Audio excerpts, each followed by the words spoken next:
पहिले तर सगळ्यांना नमस्कार. मी आहे पूजा. पूजाची दुनिया या चॅनलवरती तुमचं खूप खूप मनापासून स्वागत आहे. तर आज आहे अंगारकी संकष्टी. त्यानिमित्तानेच माझी देवाची साफसफाई चाललेली आहे. माझं हे देवघर असं आहे, कारण माझं काही हे घर नाही आहे, म्हणजे घरच आहे पण मी इथं कामाला आहे, त्याच्यामुळे देवघर नाही आहे, पण हे असंच आहे. तर मग आज क्लीन करायचं होतं मला सगळं, देवांची आंघोळ वगैरे सगळं करायचं होतं. कारण बरेच दिवस मी केलं पण नव्हतं, टाईम नव्हतं, कारण सकाळी शुभ्रा नसते, शुभ्रा पण शाळेत जाते, महेश लवकर जातो कामावर, मग जिजाला घेऊन करणं मला पॉसिबल नाही होत. म्हणून मग जेव्हा वेळ मिळेल तेव्हा मी करते. मग सकाळीच आज लवकर आंघोळ वगैरे आटपून मग लवकरच हे करून घेतलं होतं, कारण मग ती मध्ये मध्ये येते सगळं करायला, म्हणून मग मला करायला मिळत नाही. तर मग की करायचं म्हणून तर तुम्ही बघू शकता सुरुवात केली आहे मी सगळं करायला. कारण देवाचं घर साफ केलं की मन पण खूप प्रसन्न राहतं. म्हणूनच पण जेव्हा कधी वेळ येईल की बाबा देवघर घ्यायला मला पॉसिबल होईल तेव्हा मी घेईन. आणि मला हवं तसं अजून मला दुकानामध्ये मिळालेलं नाही आहे. मी नेटवर सर्च केलं, पण ते नेटवर कसं येईल कसं नाही हे नाही सांगू शकत. आणताना जर तुटलं किंवा काय झालं तर मग परत ती खूप मोठी जबाबदारी असते. देव वगैरे करून हे सगळं झालं होतं माझं. त्याच्यातच जिजाला घावणे करून दिले होते, कारण तिला खूप भूक लागली होती. कारण सकाळी उठल्या उठल्या तिला खूप भूक लागते, कारण जेव्हा मी महेशला सकाळी चपाती किंवा घावणे करून देते तेव्हाच ती सकाळी खाते.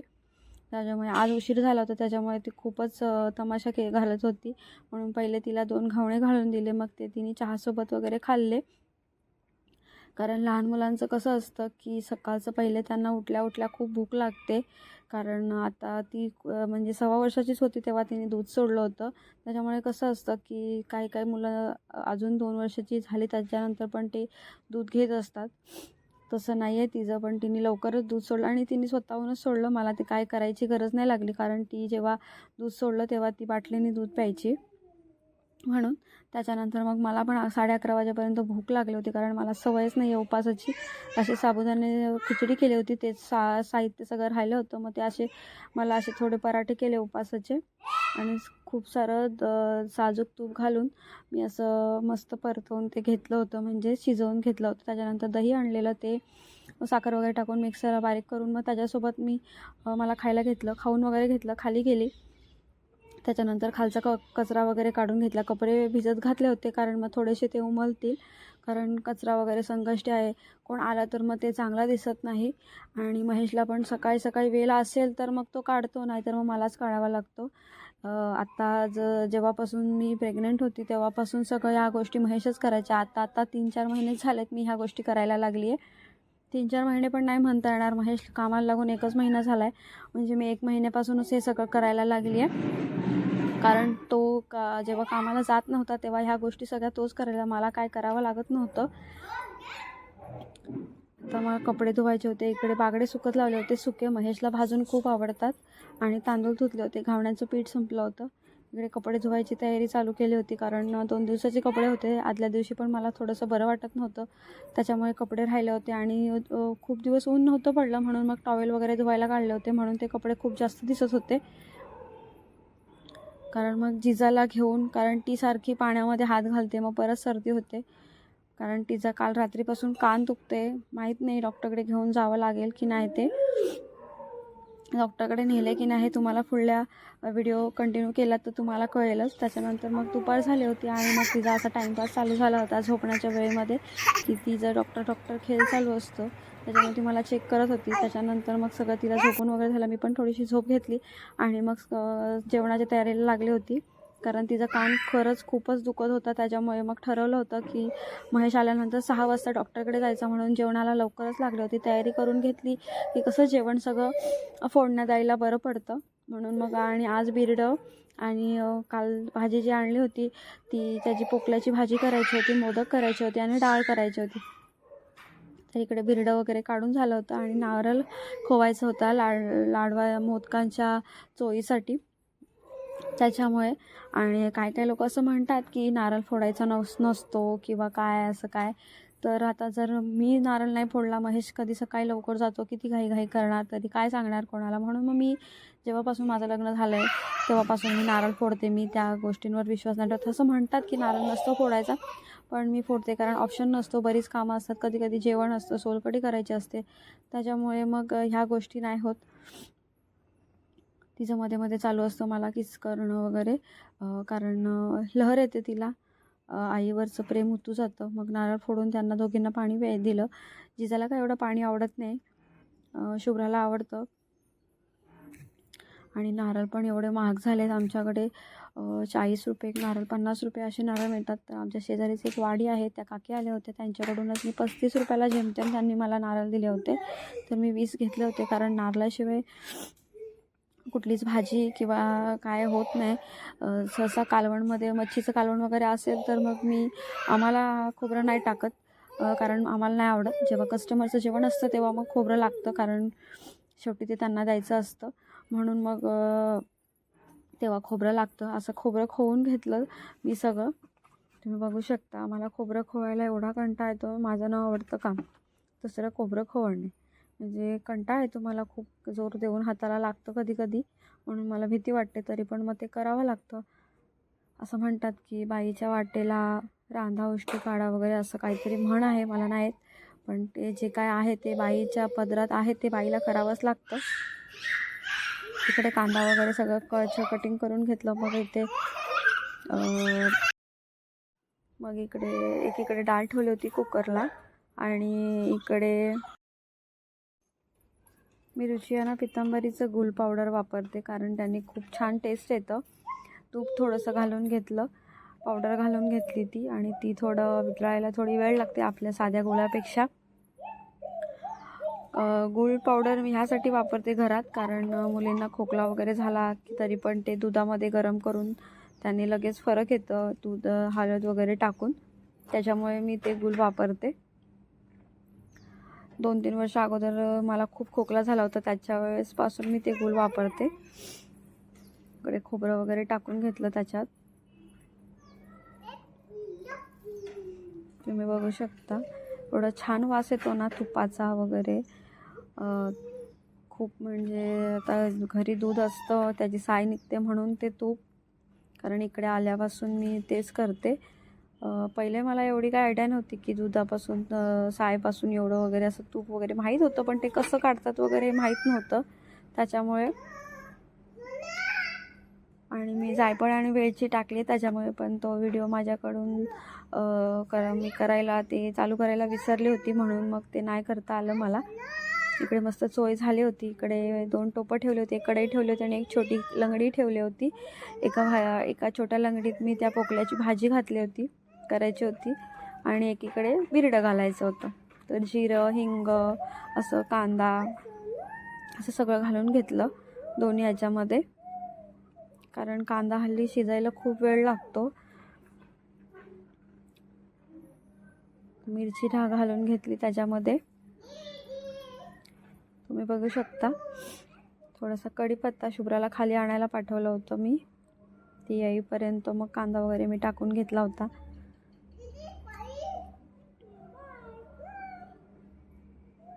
आणि मी कांदा वगैरे शिजतानाच अगोदरच मीठ टाकून घेते, कारण लवकर कांदा शिजतो म्हणून. आणि मग नंतर विसरलो किंवा काय झालं तरी मग प्रॉब्लेम येत नाही, म्हणून मी कांदा वगैरे मीठ वगैरे आधीच टाकून घेते. टमॅटो टाकून घेतलं, परतून घेतलं. घरचा आगरी मसाला, हळद, थोडंसं धणे पावडर आणि थोडासा गरम मसाला, म्हणजे किचन किंग मसाला, असं टाकून सगळं परतून घेतलं.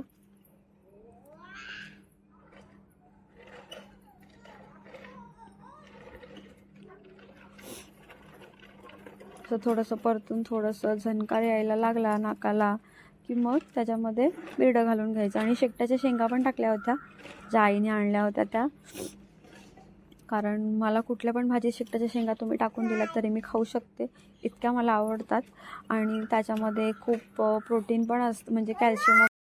तर मला आता जिजाला घेऊन डॉक्टरकडे जावं लागते, तर शुभ्राला शेजारी तिथे आमच्या एका कॉटेजजवळ ठेवते आणि जाते.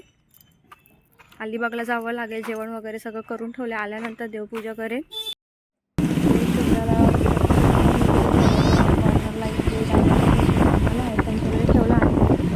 डॉक्टरकडे जायला निघालो. इकडे डॉक्टरकडे येऊन पोचलो होतो. पेशंट होते, माझा दुसराच नंबर होता जिजाला घेऊन. जिजाला बघा कसं वाटतंय. हॉस्पिटलमध्ये आल्यानंतर मजा वाटत होती तिला. त्याच्यानंतर आमचं चेकअप वगैरे करून झालं. काय एवढं सिरियस नाही, थोडासा कानाच्या पडद्याला तिची सूज आलेली आहे. तर महेश विचारायला गेला होता की रविवारी पण चालू असतं का. त्याच्यानंतर मग घरी आलो. महेशने देवपूजा वगैरे केली, जी रोज आपण रेग्युलर करतो ती. त्याच्यानंतर मग लाडू करायला घेतले, मोदक करायला घेतले. तर महेश मला सांगत होता की जास्त नको करू वगैरे, कारण मग कोण खात नाही. मेन म्हणजे महेशला जास्त गोड आवडत नाही, त्याच्यामुळे. पीठ असं छान मळून घेतलं की मग लाडू पण खूप छान होतात. आणि आता मला असं वाटत होतं की ते पीठ आहे ते मला बासमतीचं दिलं आहे त्यांनी. तर म्हणजे साध्या भाकरीचं पीठ होतं ते, पण त्याला वास येत होता तसाच. तर तुम्हाला सांगत होता की नाही बासमतीचं असतं की नाही, बासमतीच्या तांदळाचा वास वेगळा असतो. पण हे पीठ ते नव्हतं, कारण त्याचं स्ट्रक्चर पण खूप वेगळं असतं आणि खायला पण खूप छान लागतं ते पीठ जेव्हा आपण मोदक करतो तेव्हा. तर अशा प्रकारे मी सगळे मोदक करून घेतले.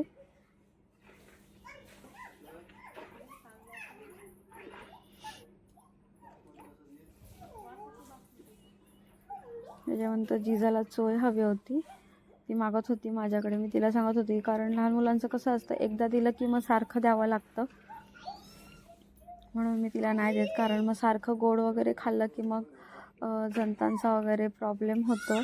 मग परत औषध द्या, कारण जंतांचं औषध असं आहे की ते 6 महिने झाल्याशिवाय द्यायचं नसतं.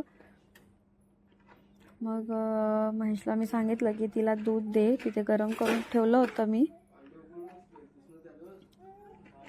ते द्यायला सांगितलं. मग ते दूध प्यायली ती, कारण तिचं हल्ली उड्या मारणं जास्त चालू आहे, त्याच्यामुळे महेश तिला ओरडत होता.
आंघोळ नाही केली तर मला आल्या सांगितलंच का. मला वाटतं टापटी पाहिजे आंघोळ करू नाही.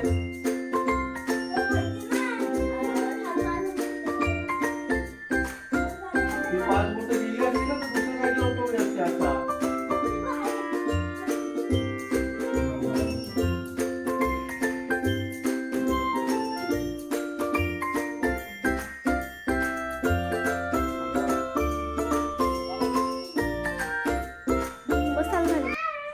सातच मोदक केले होते, 5च नैवेद्याला दाखवणार होती, पण फुटेल वगैरे म्हणून मी अशी कंजी केली होती. आणि हे थापटे, त्याच्यामध्ये थोडीशी 1 चमचा सोय राहिली होती, ते मिक्स करून केलं. आणि हे पीठ राहिलं होतं, त्याच्या 2 मी भाकऱ्या करणार होती, कारण काहीतरी तेवढंच म्हणजे चपात्या करायला नको म्हणून. मग इकडे पूजन करून घेतलं. मी असं पूजन करते, तुम्ही कसं करताय नक्की मला कमेंट करून सांगा. देवपूजा महेशने अगोदरच केली होती. त्याच्यानंतर हा व्हिडिओ माझ्याकडून थोडासा असा झाला होता. त्याच्यानंतर छान नैवेद्य वगैरे काढलं आणि मग मुलींना जेवायला दिलं. शुभ्रा जेवायला बसली होती. त्याच्यानंतर पण जेवण वगैरे झालं, थोडंसं बसलो, कारण जेवण खूप जास्त झालं होतं. थोडासा आराम केला. मग जिजाचं असं चाललं होतं टोपी घालून वगैरे. तिला बोलली घाल, तर मग ती म्हणत होती की बास काय बास काय. तर मग ठीक आहे. त्याच्यानंतर मग हांतरून वगैरे करून दिलं त्यांना. मग मी भांडी वगैरे घासून घेतली. भांडी खूपच झाली होती, सकाळपासूनची नाश्त्याची भांडी होती, कारण मला सतत पाण्यामध्ये काम करायला कंटाळा येतो, म्हणून मग एकदाच भांडी घासते मी. पण जर जास्त झाली तर मग घासावी लागतात, कारण बाथरूम भरलेलं पण चांगलं वाटत नाही.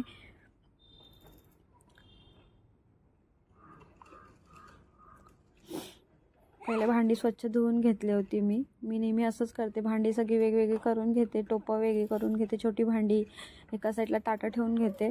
आणि असं सगळं मला किती खरकट असतं ते पिशवीमध्ये भरून ठेवावं लागतं, कारण इकडे कुठं खरकटं फेकायला जागा नाही आहे. जेव्हा महेश सकाळी कामावर जातो तेव्हा महेश रोज घेऊन जातो, आठवणीने द्यावी लागते, नाही तर मग बाथरूममध्ये खूप खूपट वास येत राहतो, म्हणून मग आठवणीने पिशवी द्यावी लागते.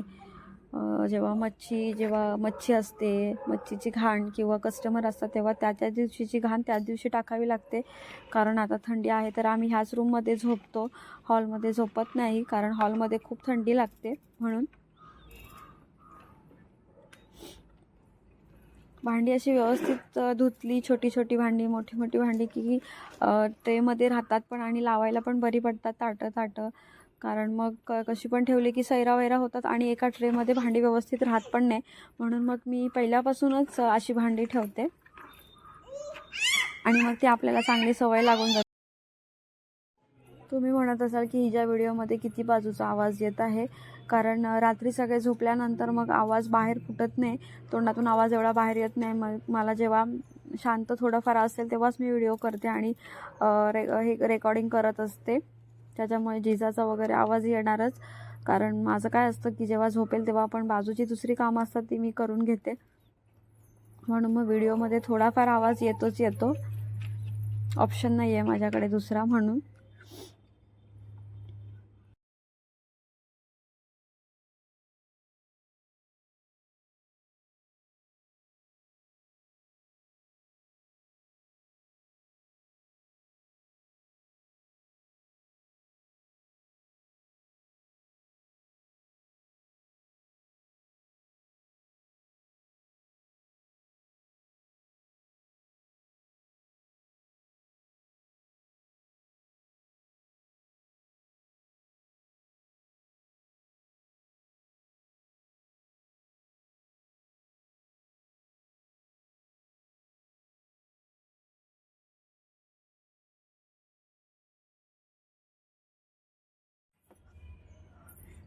असं रात्री बाथरूम स्वच्छ करून ठेवलं की सकाळी उठल्या पण खूप बरं वाटतं, कारण ह्याच बाथरूममध्ये आम्हाला आंघोळ करावी लागते.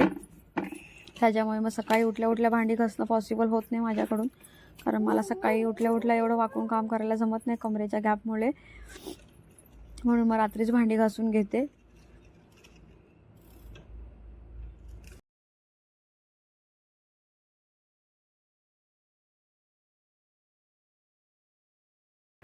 तर आता सगळी कामं आवरून झाली आहेत, भांडी वगैरे तुम्ही बघितलंच असाल.